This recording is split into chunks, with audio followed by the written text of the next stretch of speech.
이번 시간에는 가나안 정복 전쟁에 대해서 살펴보도록 하겠습니다.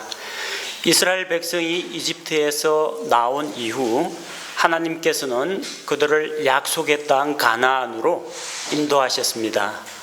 광야 생활을 통해서 오랜 노예 생활에 찌든 그 이스라엘 백성들의 잘못된 습관들을 다 바로잡으시고 하나님께 불순종하고 패역하던 1세대, 출애굽 1세대는 광야에서 다 죽고 이제 2세대가 가나안 땅에 들어가게 됩니다. 하나님께서 약속하신 그 땅을 믿음으로 쟁취하는 그 전쟁이 가나안 정복 전쟁입니다. 그 구체적인 내용은 성경책 가운데 여호수아기를 읽어보시면 됩니다. 이 가나안 정복 전쟁에 대해서 믿지 않는 자들은 물론이고 예수님을 믿는 크리스찬들조차도 이해를 못하는 부분이 있습니다. 하나님이 너무 잔인하다는 거죠. 이스라엘 민족이 가나안 땅에 들어가서 그 땅에 있는 원주민들을 다 죽입니다. 여자나 어린아이나 심지어 가축까지도 완전히 진멸하고 그리고 그 성읍들 무너뜨리고 바알 신상 이것들을 다 회파하고 완전히 파괴를 합니다. 그래서 하나님께서 과연 이렇게 대규모의 학살과 파괴를 일삼는 이런 하나님이 과연 성경에서 말하는 사랑의 하나님이 맞느냐 의심을 하는 그런 분들이 많이 있습니다. 그 전에 우리가 이런 문제에 대한 답을 하기 전에 이 가나안 정복 전쟁의 의미가 무엇인지 한번 살펴볼 필요가 있습니다. 그 첫 번째는 하나님께서 아브라함에게 약속하신 바 가나안 땅을 아브라함과 그의 씨에게 상속 유산으로 주겠다고 약속하신 것입니다. 창세기 12장 7절에서 하나님께서 아브라함에게 가나안 땅을 약속하십니다. 세겜에서 처음으로 땅에 대한 약속을 하셨죠. 그리고 창세기 15장 18절에서 21절에 보면은 그때 당시 하나님이 약속을 주실 당시에는 거기에서 한 뼘의 땅도 아브라함이 얻지를 못했습니다. 그러나 내 후손이 이방인들의 땅에서 나그네 생활을 하다가 네 세대 만에 다시 이 땅으로 돌아올 것이다. 그때 그들이 이 땅을 차지하게 될 것이라고 약속하셨습니다. 자, 그래서 이것은 민족 대 민족의 어떤 침략 전쟁이나 약탈 전쟁이 아니라 하나님께서 자신의 뜻을 이루어 나가는 하나님의 계획 가운데 한 부분이었다는 겁니다. 두 번째는 왜 이 가나안 땅을 철저하게 진멸을 해야 되는지 창세기 15장 16절에서 하나님께서 말씀하십니다. 그때 당시에 하나님께서 아브라함에게 그 땅을 주지 않으신 이유, 물론 아브라함이 데리고 있는 가족과 사람들 숫자가 적고 이방 민족이 너무나 크고 많았기 때문이기도 합니다. 근데 가장 큰 이유는 무엇이냐면 하나님께서 오래 참으셨기 때문입니다. 창세기 15장 16절에서 네 세대가 지난 이후에 내가 그 땅에 있는 사람들을 심판할 것이라고 했습니다. 왜냐하면 아직까지는 아모리 족속의 죄가 관영하지 않았기 때문입니다.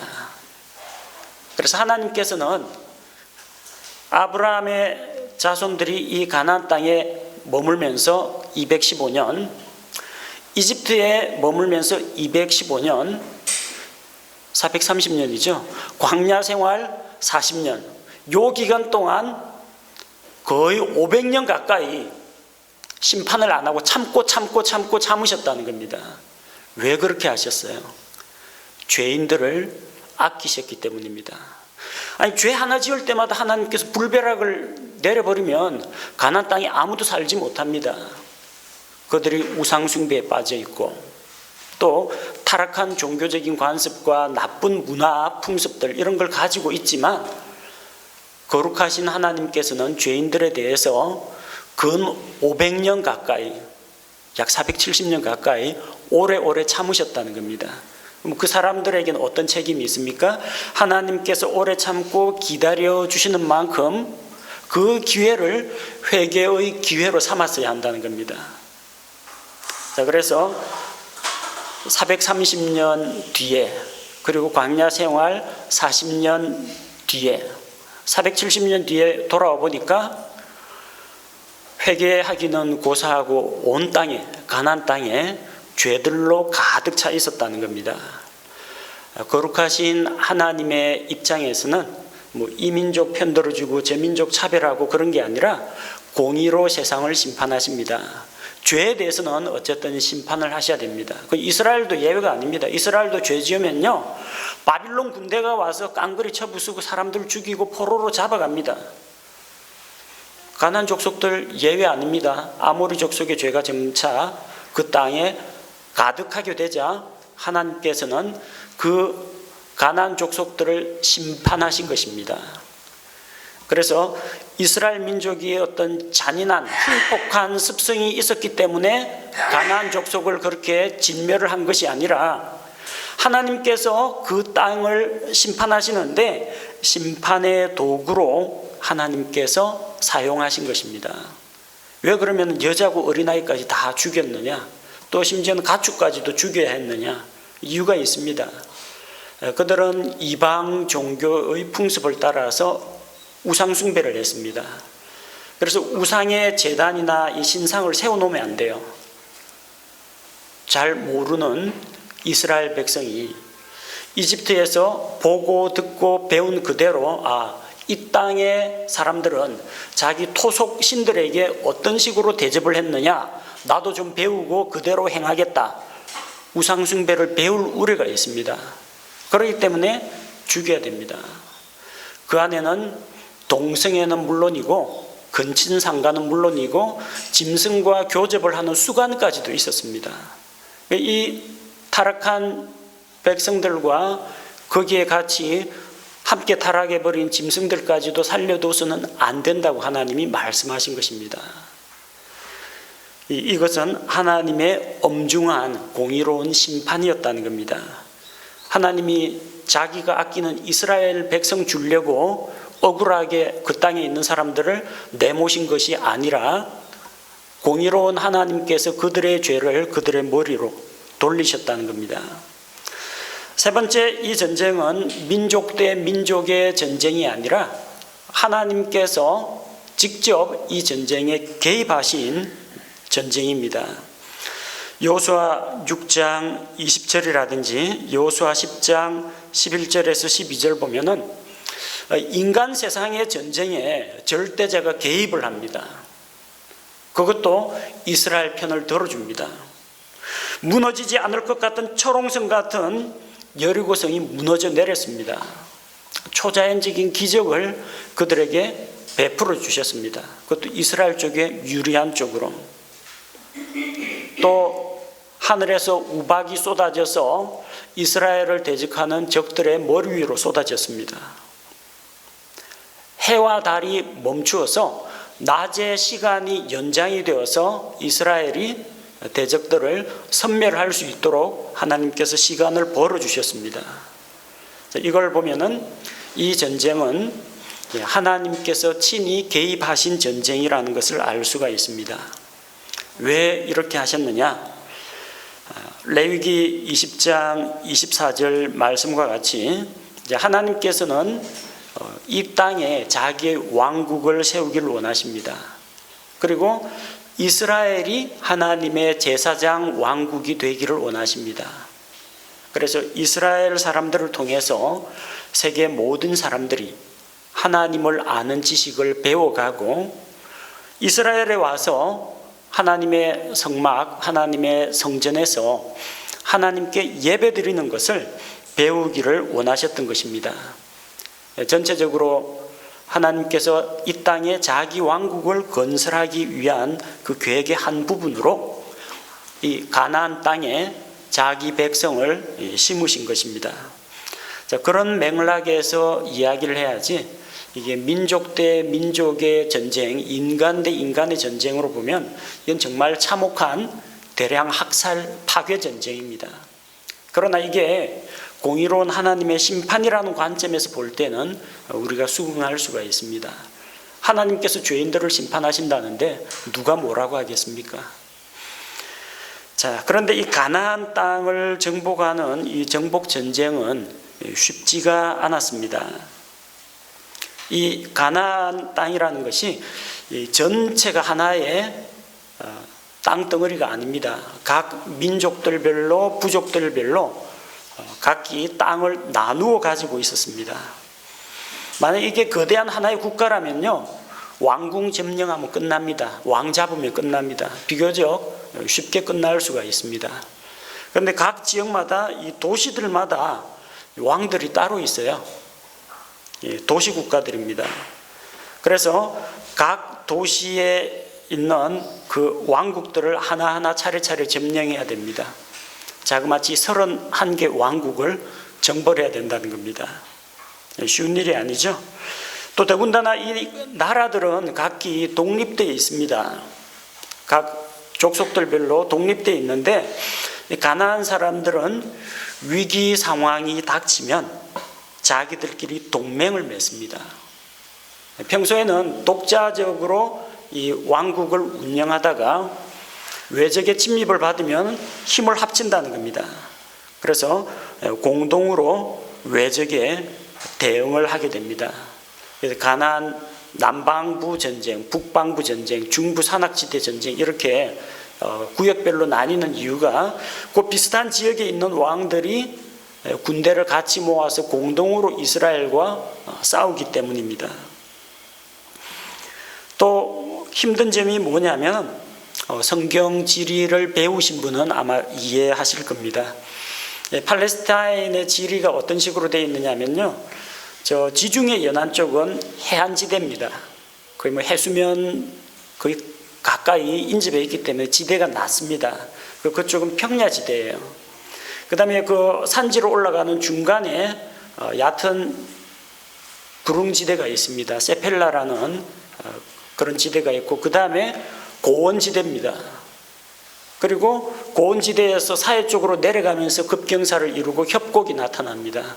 이러기 때문에 평지라면 어떻게 전쟁을 좀 해볼 수가 있는데, 높은 산지에 산성 쌓아놓고 농성전 벌이면요 힘들어집니다.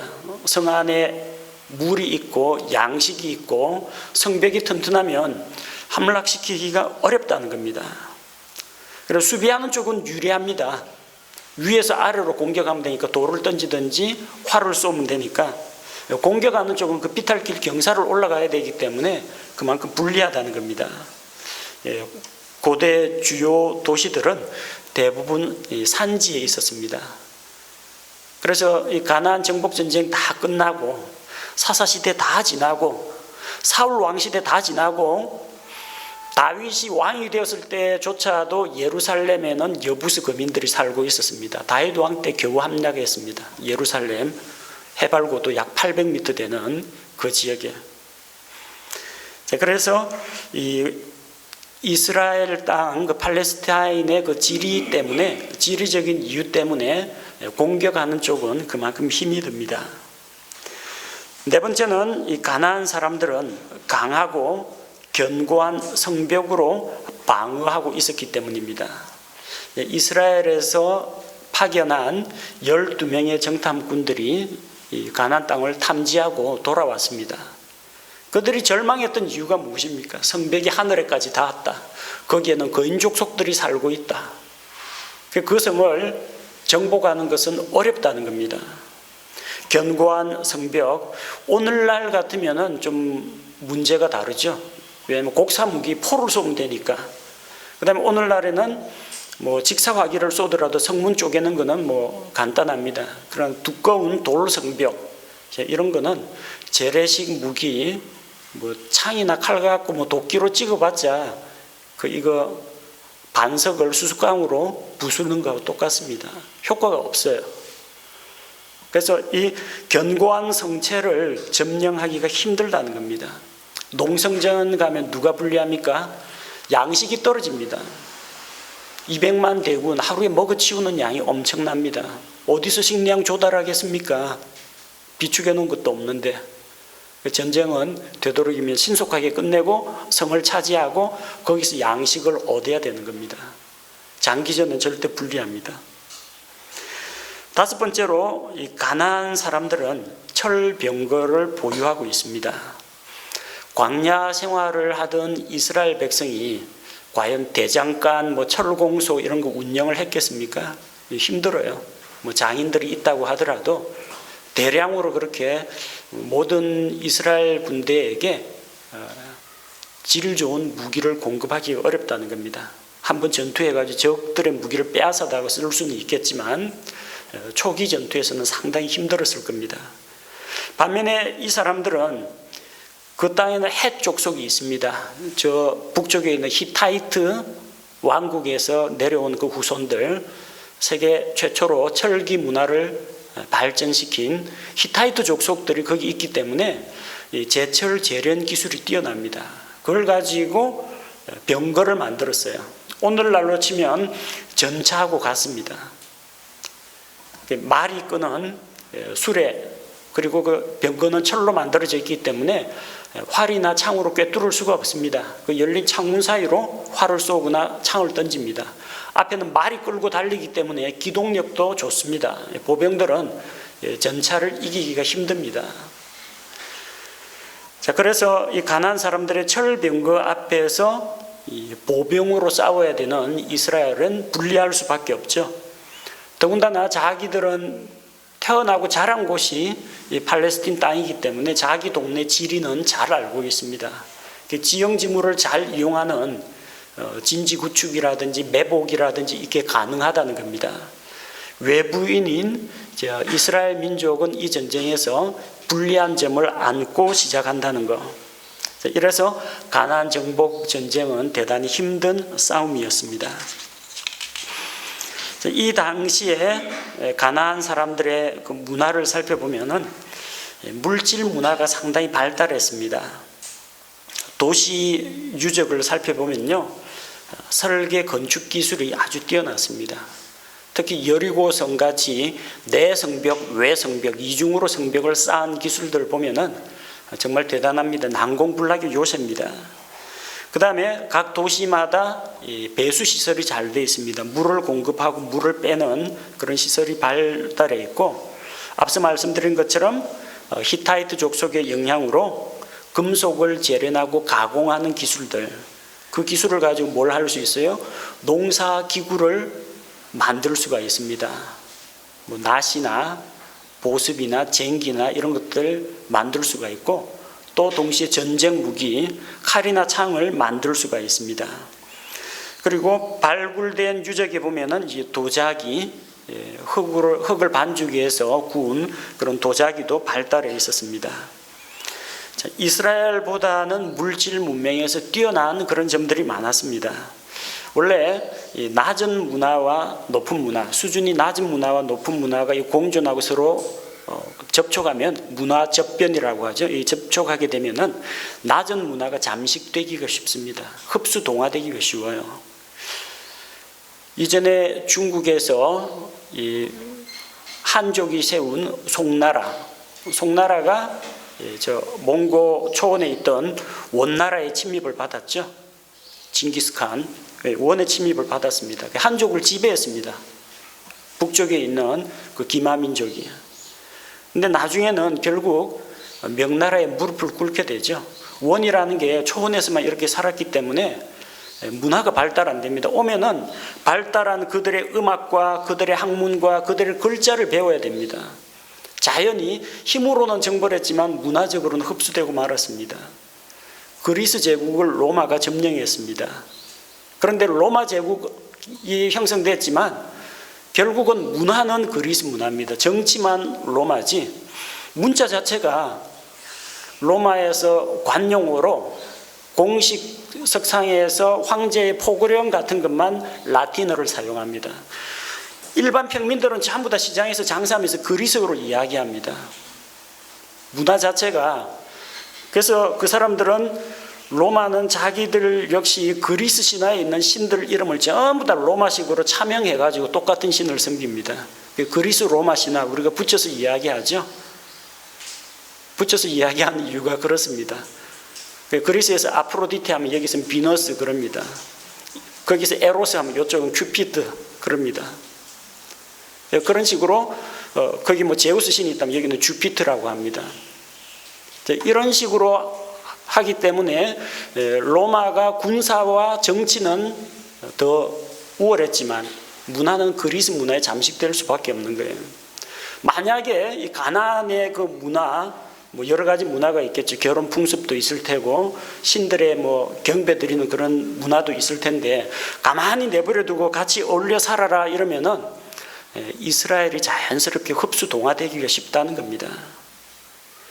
자, 그렇기 때문에 이 가나안의 그 타락한 종교와 부패한 생활 풍습들을 하나님께서 이스라엘이 배우지 못하도록 그들을 진멸하고 그들의 여자를 너희 며느리로 삼지 말고 너희가 또 너희 딸들을 그쪽에 시집도 보내지 말라고 하신 겁니다.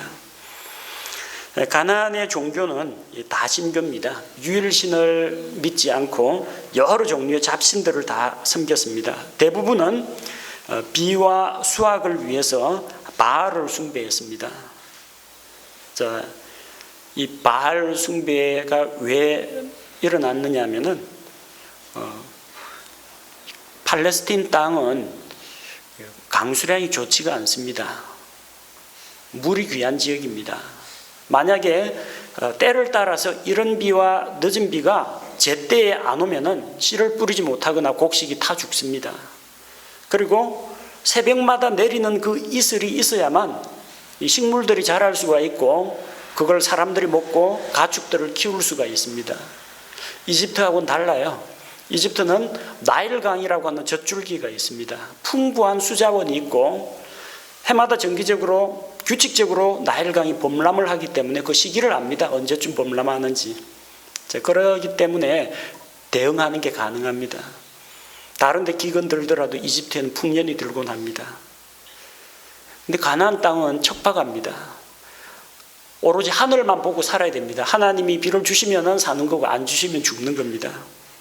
그러다 보니까 이 창조주 하나님을 바라봐야 되는데 이 무지한 인간들이 하늘에서 구름이 비를 주는 줄 알고 햇빛이 곡식을 자라게 하는 줄 알고 하나님이 만드신 창조물들 해와 달과 별과 뭐 폭풍과 구름 이런 것들을 섬기는 겁니다. 더군다나 이 바알 숭배에는 성적인 타락과도 밀접한 연관이 있습니다. 바알이 어떻게 비를 주느냐? 바알 신당에 가면은 여사제들이 있습니다. 그러면 남자들이 가가지고 바알에게 경배하고 희생물을 바친다면은 여사제하고 집단 혼음을 합니다. 그러면 그들의 성적인 그런 열광의 도가니를 보고 바알이 흥분해가지고 비를 분출한다는 겁니다. 이런 종교면 얼마나 믿기 좋아요. 가가지고 비도 준다고 그러지, 가가지고 쾌락도 준다고 그러지, 자기 부인한테도 신전에 간다 그래가지고 합리적으로 핑계 댈 거리도 있죠. 사람들이 빠질 수밖에 없는 겁니다. 가나안 땅에 있는 그 이방 종교들을 몰아냈는데도 이스라엘 땅에 바알 숭배가 끊어지질 않습니다. 사람들에게 쾌락을 보장합니다. 농사 잘 되게 해준다고 약속을 줍니다. 사람들이 이런 물질적인 또 성적인 그런 유혹에 넘어간 겁니다. 그래서 여러 가지 면에서 이스라엘이 가나안의 종교와 문화에 영향을 받게 되는 겁니다. 자, 이런 가나안 땅을 이제 정복하는 것이 모세의 뒤에 이스라엘의 지도자가 된 여호수아의 사명이었습니다. 여호수아는 제일 첫 번째 요르단강을 건넌 다음에 여리고 성을 눈앞에 두고 여리고를 정벌하기 위해서 정탐꾼을 2사람을 보냅니다. 왜 2사람 보냈을까요? 지난번에 12명 보냈거든요. 12명 보내니까 다양하게 여러 가지 관점에서 잘 보고 돌아왔습니다. 문제는 뭐냐? 사람이 많으면 꼭 말이 많아집니다. 말이 많아지고 또 불평불만 원망하는 자들이 많이 나옵니다. 그럴 바에는 12명 말고 대표로 2명만 보내가지고 믿음의 보고를 할 수 있는 신실한 사람을 보내는 게 낫다는 겁니다. 그래서 2명의 정탐꾼이 여리고를 탐지하러 들어갔다가 창녀 라합의 집에 들어갔습니다. 거기서 보호를 받게 됩니다. 라합의 말을 통해서 여리고에 있는 사람들이 이스라엘 백성과 하나님을 얼마나 두려워하는지를 알게 되고 자신감을 얻어서 회중 가운데로 돌아옵니다. 그리고 라합은 전쟁의 와중에도 그들을 죽이지 않고 라합의 집에 속한 사람들을 살려주기로 약속을 합니다. 자, 그들이 이제 요르단강을 건너게 되는데 요르단강은 수학기에 물이 범람합니다. 강두개까지 물이 차오릅니다. 자, 첫째 달 10일에 요르단을 건너게 됩니다. 첫째 달 10일 이때면은 거의 보리 수확 시기가 가까이 왔을 때죠. 6월절 가까이 다가왔을 무렵이기 때문에 여호수아 5장 10절에서 6월절을 지킨 것을 보면 이때가 6월절 가까운 첫째 달 10일이라는 거 알 수가 있죠. 하나님께서 그들에게 말씀을 주십니다. 요르단 강변에서 아무리 서성이고 기다려봐도 강물은 멈추지 않습니다. 그러나 하나님께서 그들에게 믿음을 요구하셨습니다. 홍해를 건널 때는 하나님께서 밤새도록 강한 동풍을 불게 해서 홍해 바다를 갈라 놓았습니다. 그 다음에 아예 또 질퍽질퍽한 땅 건너가면 또 불평할까 봐 땅을 깨끗하게 바닥을 말려 놓았습니다. 그래서 마른 땅을 밟고 건너갔어요. 바다가 완전히 갈라지는 것을 보고 이스라엘이 건넜습니다. 요르단 강은 암만 기다려도 안 갈라집니다. 하나님께서 뭐라고 하셨어요? 언약궤를 맨 제사장들의 발이 강물에 들어가면 요르단 강이 끊어진다고 했습니다. 자, 여기서 믿음이 요구가 됩니다. 우리는 하나님께 표적을 보여주십시오. 표적을 보여주면 믿겠습니다. 그렇게 많은 사람들이 생각합니다. 근데 믿음을 요구하시는 하나님께서는 믿어라. 그러면 놀라운 일을 경험하게 될 것이다. 그래서 제사장들의 발이 요르단 강물 속에 한 발 내디드가 잠기니까 바로 그때 강물이 끊어졌습니다. 그 지역에는 강물이 끊어지는 일이 한 십몇 년마다 한 번씩 일어난다고 합니다. 여호수아기에만 있는 게 아니라 근래에도 이런 일들이 종종 일어난다고 합니다. 땅의 그 지각 변동 때문에 한쪽에 지층이 푹 꺼지거나 지진이 나거나 그러면요, 흐르던 강물이 일단 물은 저지대로 흐릅니다. 그래서 아래쪽 사해 쪽으로 흐르지 않고 갑자기 이쪽에 땅이 꺼져버리면 그 옆쪽으로 물이 다 흘러버립니다. 그리고 그 지역의 물을 다 채울 때까지는 위에서 흐르는 물은 그쪽에 웅덩이 쪽에 고입니다. 저수지처럼. 그럼 거기가 다 차면 다시 이제 흘러내리기 시작합니다. 그런 일들이 일어났습니다. 여호수아 3장 16절에 보니까 제사장들이 발을 요르단 강물에 잠그니까 사해로 흘러가는 물은 끊어지고 상류의 물은 사르단 옆 아담으로 역류해 버렸습니다. 나중에 다 건너고 나니까 그 물이 다시 남쪽으로 흐르기 시작했습니다. 이런 일들은 근래에도 일어난다고 했죠. 자연스러운 일입니다. 근데 왜 이게 초자연적인 기적이냐? 왜 하필 그때 끊어지느냐는 겁니다. 왜 하필? 가만히 있다가 제사장들의 발이 요르단 강물에 잠기니까 강물이 끊어졌다는 겁니다. 이것은 하나님께서 그 때와 시기를 바로 그때 그런 일이 일어나도록 만드셨다는 것을 보여줍니다. 자, 그래서 하나님께서는 때로는 초자연적인 기적도 행하시지만 자연적인 현상을 이용해서 그런 일들을 행하시기도 합니다. 요르단강을 건너서 그들은 길갈에 진을 쳤습니다. 그리고 한동안 길갈은 이스라엘이 주둔하는 지휘 사령부가 있는 이스라엘의 진영의 중심이 되었습니다. 기브온에서 이스라엘 민족과 평화조약을 맺고자 했을 때도 길갈에 있는 이스라엘 진영으로 그들이 나아왔습니다. 남방과 북방 동맹이 공격을 할 때에도 역시 이스라엘의 본령은 길갈에 있었습니다. 또 여호수아가 땅을 분배할 때 땅을 분배하기 위해서 제비를 뽑은 것도 길갈에서 이루어졌습니다. 이 당시 길갈에서 일어난 세 가지 주요한 사건들이 있습니다. 길갈에서 그들이 할례를 받았습니다. 광야 생활 가운데에서는 할례를 받기가 어렵기 때문에 그때 할례를 받지 않았던 사람들은 길갈에서 할례를 받았습니다. 할례라는 것은 하나님께서 아브라함에게 주신 언약의 표징입니다. 너희가 하나님의 백성이라는 표를 자기 몸에다가 새기는 것입니다. 그래서 이제 너희가 하나님의 백성이 되었기 때문에 과거 이집트에서 종살이했던 그 수치스러운 기억은 다 굴러갔다. 굴러가다 길갈, 거기서 지명 이름이 나온 겁니다.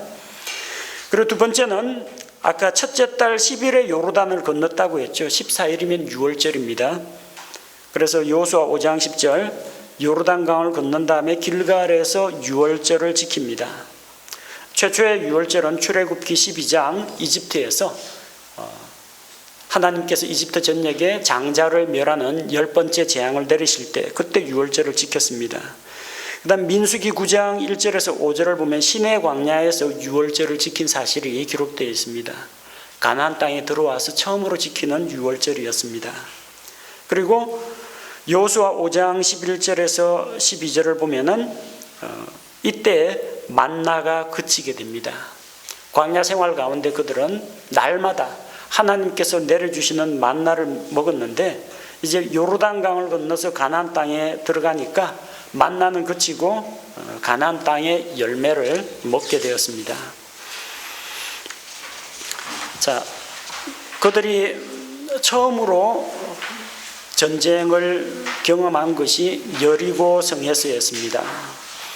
여리고성은 내성과 외성이 두 겹으로 되어 있습니다. 그 내성과 외성 사이에 있는 통로를 따라서 순찰대가 순찰을 돌게 되어 있고요. 내성과 외성 사이에 이 나무 판자를 걸쳐놓고 그 위에 집을 짓고 사는 사람도 있었습니다. 그리고 집을 짓거나 그 위에다가 망루를 만들어 가지고 멀리까지 관측하는 관측병, 활을 쏘는 궁수들을 배치하기도 했습니다. 라합의 집은 바로 내성과 외성의 이중 성벽 위에 집이 있었다는 겁니다. 여호수아 2장 15절에 보니까 그들을 성벽에서 정탐꾼들을 달아내리죠. 성벽에 집이 있다고 하니까 우리 겨우 블록 요 정도 되는 콘크리트 블록 생각하고 여기에다 어떻게 집을 짓느냐 그러는데 이중 성벽이고 또 성벽 두께가 상당히 두껍기 때문에 성벽 위에도 집을 지을 수가 있습니다. 사다리 타고 오르락 내리락 하면 되니까요. 자, 그리고 이 이중 성벽일 뿐만 아니라 여리고 성은 견고한 성인데 성 앞쪽에 방어 진지가 있습니다. 약 3.35m 정도 되는 돌 받침대가 성에서 35도 경사를 이루면서 10m 높이의 성벽에 연결됩니다. 자, 그러니까 이 성을 함락하려면은 경사 35도를 이렇게 올라가야 됩니다. 3.5m 정도 이렇게 경사를 쫙 올라가야 돼요. 그 다음에 높이가 10m 올라가야 됩니다. 일반 평지에 있으면요, 그 충격기 있죠? 통나무 뾰족하게 깎은 것을 사람들이 메고 양쪽에서 옆구리에 끼고 일제히 돌격해가 성문에 찌르거나 성벽을 찌를 수가 있는데 이게 곤란한 이유가 경사 35도를 비탈길을 이거 들고 사람들이 뛰지를 못합니다. 가속이 안 붙습니다. 무거워가지고. 그리고 성벽을 기어 올라가려고 하더라도 높이가 10m입니다. 요즘이야 별거 아닙니다만 10m 이상 되는 아파트도 얼마든지 짓지만 당시 축성 기술로 높이가 10m 정도면요, 요런 가느다란 거면 넘어갑니다. 두께가 엄청나게 두껍다는 겁니다. 10m 쌓아 올리려면은 성벽 두께 자체가 엄청 두꺼워요. 기어 오르는 것도 안 되고 충격으로 무너뜨리는 것도 다 안 된다는 이야기입니다. 근데 어떻게 무너졌느냐? 하나님께서 말씀하신 대로 그들이 언약궤를 앞세우고 6일간 성을 한 바퀴씩 돌았습니다. 사실 이거 위험한 일입니다. 이 성벽을 이렇게 비무장으로 한 바퀴 돌면 위에서 활 쏘면 다 맞습니다. 적에게 고스란히 공격당할 위험에 노출되는데도 하나님이 시키니까 하루에 한 바퀴씩 돕니다. 그리고 7일째에는 7바퀴를 돌고 나팔을 불며 소리 높여 외칩니다. 이때 사용한 나팔은 양각 나팔, 양의 뿔로 만든 나팔입니다. 원래 이스라엘은 전쟁에 나갈 때 은나팔 2개를 만들어 가지고 불도록 되어 있습니다. 전쟁에 쓰는 나팔은 은나팔입니다. 양각 나팔 아닙니다. 이 전쟁은 양각 나팔을 사용한 전쟁입니다. 양각 나팔은 어디에서 나옵니까? 양이 죽어야 나옵니다. 어린 순양이 죽어야만 그 양뿔로 나팔을 만들 수가 있습니다. 이는 영적 전쟁이라는 이야기입니다. 물리력으로 싸우는 전쟁이 아니라는 거죠. 하나님께서 그들이 말씀에 순종해서 그렇게 성을 7일간 돌고 7바퀴를 돌고 나팔 소리가 울려 퍼질 때 성벽을 무너뜨렸습니다. 그 성벽이 바깥쪽으로 쓰러졌다면 성 주변에 있던 이스라엘이 깔려 죽었을 겁니다. 높이 10m 가까이 갔던 사람 다 깔립니다. 근데 그 전부 다 무너져 내리면서 안쪽으로 함몰되었습니다. 다만 라합의 집은 무사했습니다. 무너진 곳을 향해서 이스라엘이 일제히 진군을 해서 여리고를 정복하게 됩니다. 자, 이것은 하나님께서 전쟁에서 승리하게 하신 것입니다. 이 크고 견고한 여리고성은 이렇게 무너뜨렸는데 오히려 조그마한 크기가 작은 아이성에서는 그들이 전쟁에서 패배를 합니다. 패배한 이유는 2가지입니다. 하나는 주변에 있는 이 참모들이 저 성은 작기 때문에 그렇게 크게 신경 쓸 거 없다. 몇천 명만 가도 되겠다. 작다고 깔보고 교만한 마음을 품다가 진 겁니다. 자만하다가 진 겁니다. 2번째는 그 여리고 성에서 얻은 것은 무엇이든지 사람이나 가축은 다 죽이라고 하셨습니다. 그 다음에 그들 가운데 있는 재물을 약탈하지 말고 모두 다 불에 사르라고 했습니다. 다 불살라 하나님 앞에서 태워드리라고 했습니다. 단 예외, 금과 은과 구리와 철은 불을 통과해서 불로 정결하게 한 다음에 하나님의 보고에 넣으라고 했습니다. 이건 나중에 하나님께 드릴 성전의 기구 같은 것들을 만들고 하나님을 위해 사용될 것이기 때문입니다. 사실 금은 태워봤자 불에 타서 없어지지 않습니다. 녹아서 흘러내릴 뿐이지. 그래서 이런 금속 종류를 제외하고는 금속 종류는 하나님의 보물창고에, 나머지 것들은 다 불태우라고 했습니다. 근데 아간이 여리고성에서 저주받은 물건, 곧 마땅히 진멸해야 할 물건들을 가로챘다는 겁니다. 하나님의 보물창고에 들어가야 할 금과 은을 가로챘습니다. 그 다음에 아름다운 외투 한 벌을 보고 그걸 탐내가지고 몰래 감추었습니다. 불에 태우지 않고. 그 결과 하나님께 바칠 물건, 저주받은 그 물건들을 가로챘기 때문에 진노가 이스라엘 회중 전체에게 미치게 됩니다. 그래서 한 사람의 죄가 공동체 전체를 위협할 수도 있다는 것을 우리가 기억해야 합니다. 그래서 제비를 뽑아서 이게 누구의 잘못인지 알아보니까 아간이 뽑혔고, 이스라엘에서 이제 아간을 심판했을 때, 죄를 제거했을 때 그들이 전쟁에서 승리를 거두게 됩니다. 그래서 여리고를 점령하고 아이를 점령하고 그리고 베델을 점령하는데 여호수아 12장 16절에는 베델도 이스라엘에게 정복된 그런 도시로 나옵니다. 근데 베델을 공격했다는 이야기는 직접적으로 언급이 되어 있지 않습니다. 아마도 여호수아 8장 17절에 베델하고 아이는 인접해 있습니다. 아주 가까이 있는 지역입니다. 그래서 베델은 아이하고 연합해서 싸우다가 아마 아이가 망할 때 같이 함락된 것으로 보입니다. 베델과 아이 그 부근에 있는 도시가 세겜이죠. 성경지리 기억납니까? 세겜이 어디 붙어 있는지 생각나죠?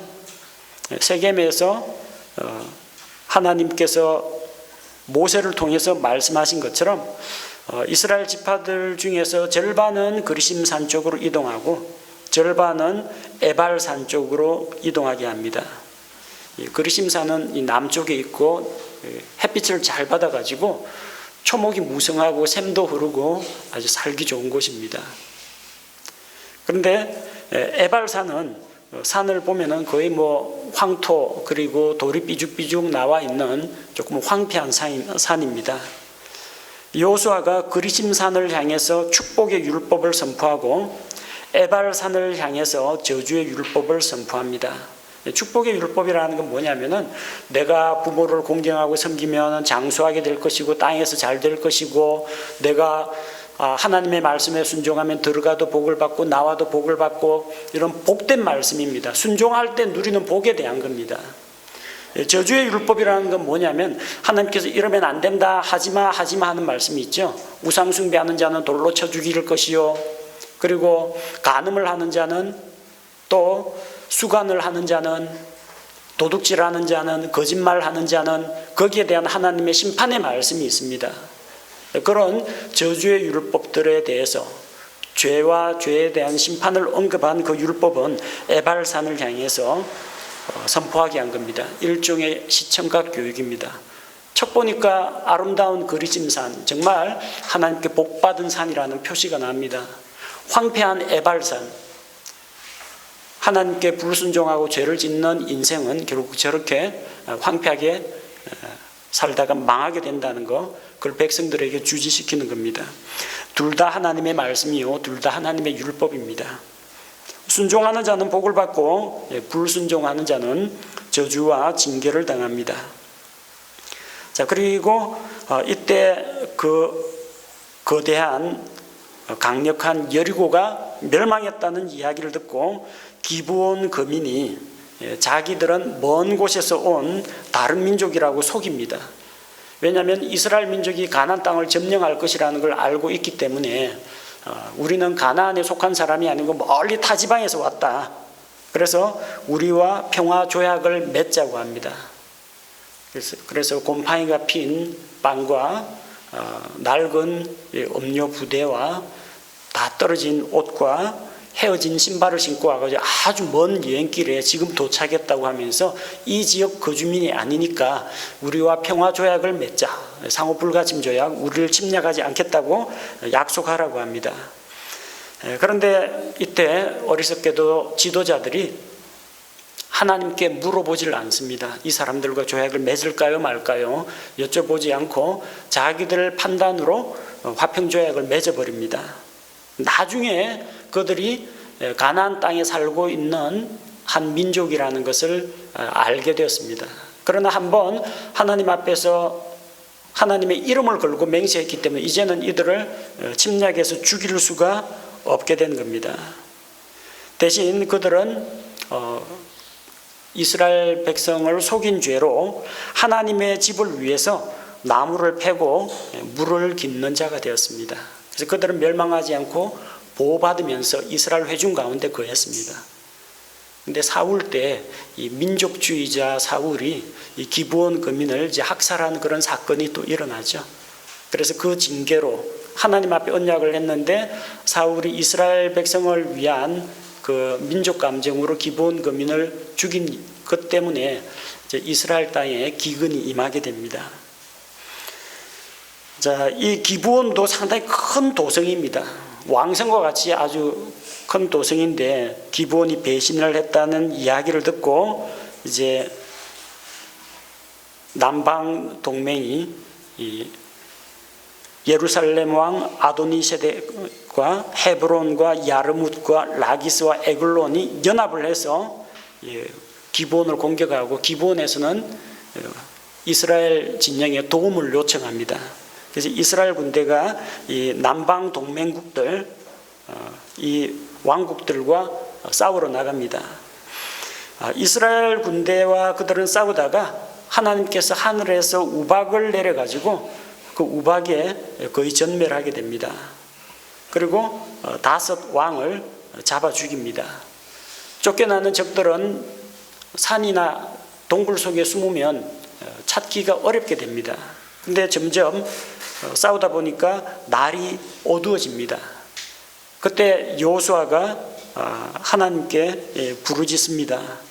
그래서 기브온과 아얄론 골짜기에 해와 달이 멈추어 서서 속히 내려가지 않고 일광 시간이 연장되었습니다. 썸머 타임 하는 것도 아니고 일광 전략 시간, 이게 시간이 연장되어 가지고 마지막 하나의 적까지도 다 섬멸하게 됩니다.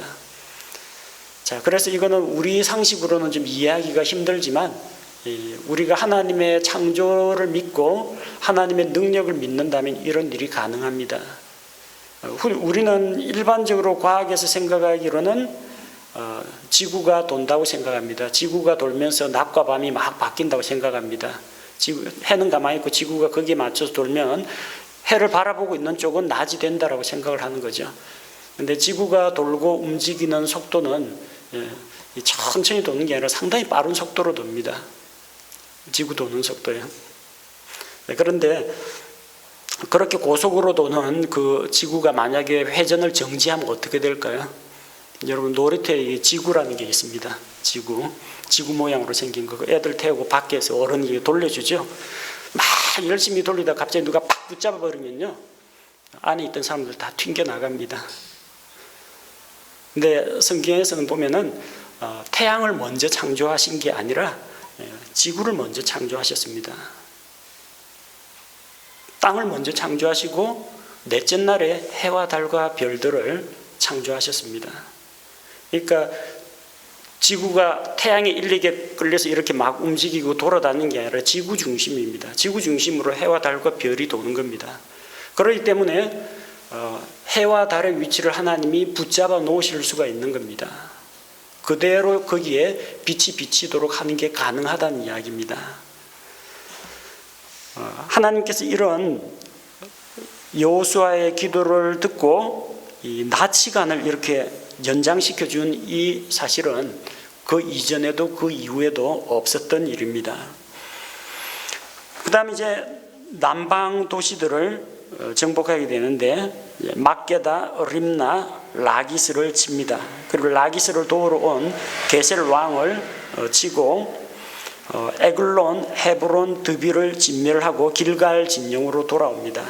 이 남방 지방을 정복하게 됩니다. 중앙 팔레스틴 쪽은 어디예요? 여리고, 아이, 베델, 세겜 있는 이쪽입니다. 자, 남방 쪽은 이제 헤브론은 남쪽이죠. 그리고 라기스는 헤브론에서 왼쪽 아래쪽에 있고, 에글론은 저쪽 지중해 연안 쪽으로 조금 더 가까이 있고 남쪽입니다. 예루살렘도 거의 중부 지방에 있고요. 그 다음에 이제 북방 동맹이 있습니다. 저 북쪽에 갈릴리 호수 있는데 하솔이라는 도시가 있죠. 하솔 왕 야빈이 마돈 왕, 시므론 왕, 악삽 왕, 그리고 긴네레 평야 지역에 있는, 그리고 돌 지역, 그리고 가나안, 아모리, 헷, 브리스, 여부스, 히위 족속까지 다 불러서 대규모 동맹국을 결성합니다. 북방 동맹이 이스라엘과 대결합니다.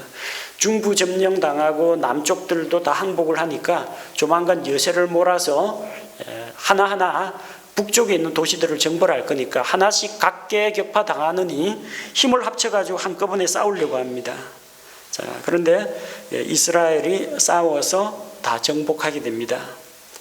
31명의 왕들을 정복하고, 그리고 아낙 족속들, 거인 족속들은 가자와 가드와 아스돗에만 약간 남았다고 합니다.